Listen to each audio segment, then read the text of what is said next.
You ever read something and you just feel it, right? Something's not quite right, but you can't pin it down. Well, today, we're going to change that. We're going to turn that gut feeling into an actual superpower. We're cracking the grammar code, and trust me, by the end of this, you're going to be a grammar detective. All right, let's just dive right in. Put on your detective hat and take a look at this sentence. Read it over. Okay, now be honest. Does it sound okay? I mean, it's a little wordy, for sure, but is it actually wrong? This right here is the perfect place to start, because this is the kind of sentence that trips people up all the time, and we are here to fix that. So, what is the #1 rule of being a good grammar detective? It's simple. Stop trusting your ears. Seriously, our brains are amazing, right? They fill in the blanks, they make things make sense, even when the grammar is totally broken. So instead of just going with what sounds right, we're going to start looking for clues. Real, concrete evidence of an error. Okay, so every good detective needs a framework, a system for cracking the case. And that is exactly what we're building today.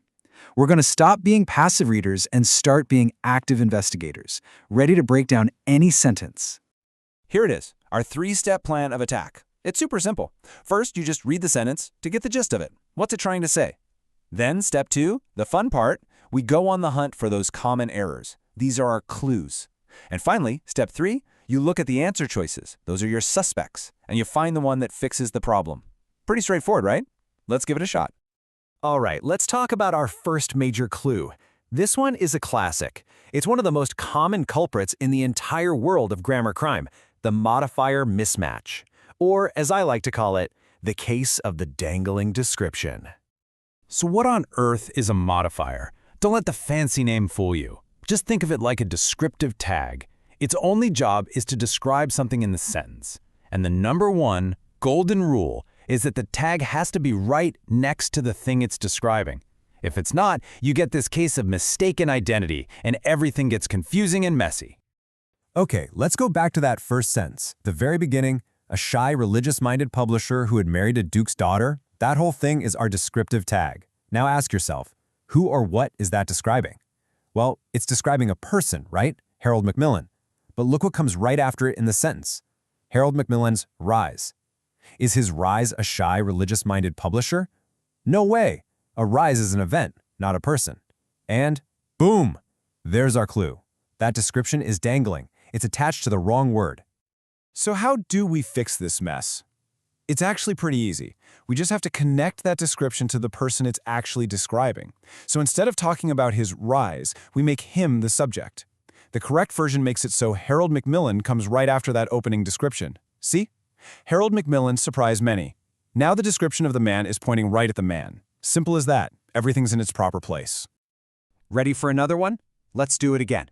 Architects and stonemasons, huge palace and temple clusters were built by the Maya. Okay, what's the very first thing you're looking for now? That's right, that opening description. Architects and stonemasons. Who or what is that describing? People, obviously. But what comes right after the comma? Huge palace and temple clusters. Are clusters of buildings architects and stonemasons? Nope. It's another classic dangling description. And the fix, once again, is so simple and clean. All we have to do is make sure that description points to the people. So we rewrite it so that the Maya comes right after the description of them. Now, the Maya built. See how that works? The doers, the Maya, are right where they should be. And just like that, case closed.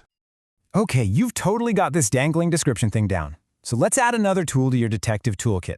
This one is called the parallelism problem. And this is all about spotting the odd one out in a list. The one thing that just doesn't fit. So what is this parallelism thing? Honestly, it's just about keeping lists consistent. Our brains are wired to love patterns, so when a list follows a pattern, it just sounds right. It's smooth. It's like you'd say, I like running, swimming, and biking. You wouldn't say, I like running, to swim, and enjoying a bike ride. See how clunky that is? Keeping the pattern. That's parallelism. It makes your writing so much clearer. Okay, check this one out. All one has to do with cattle is leave them alone, corral them, and to drive them to market. Can you spot the break in the pattern? Look at the list of actions. You leave them, you corral them, and then to drive them. Wait a minute. Leave, corral, to drive. One of these things is not like the others. That to drive is our imposter. It breaks the rhythm. And the fix is so easy. Just make the last one match the first two. So instead of leave corral and to drive, it becomes leave corral and drive. Ah, so much better. It's clean, it's consistent, it just flows. And there you have it. You now know how to spot two of the biggest grammar culprits out there, that dangling description and the unbalanced list. You're not guessing anymore. You're not just hoping it sounds right. You are officially a grammar detective. So what's your new checklist? Simple. First, always give that opening phrase the side eye. Ask yourself, what is this describing and is it next to the right thing? Second, anytime you see a list, scan it. Look for the one that breaks the pattern. And the biggest takeaway? Hunt for specific errors. Don't just go by sound. If you do that, you'll solve the case every single time. So that's it for this investigation, but really, your job as a grammar detective is just getting started. Now you know how to spot two major issues, but you know what?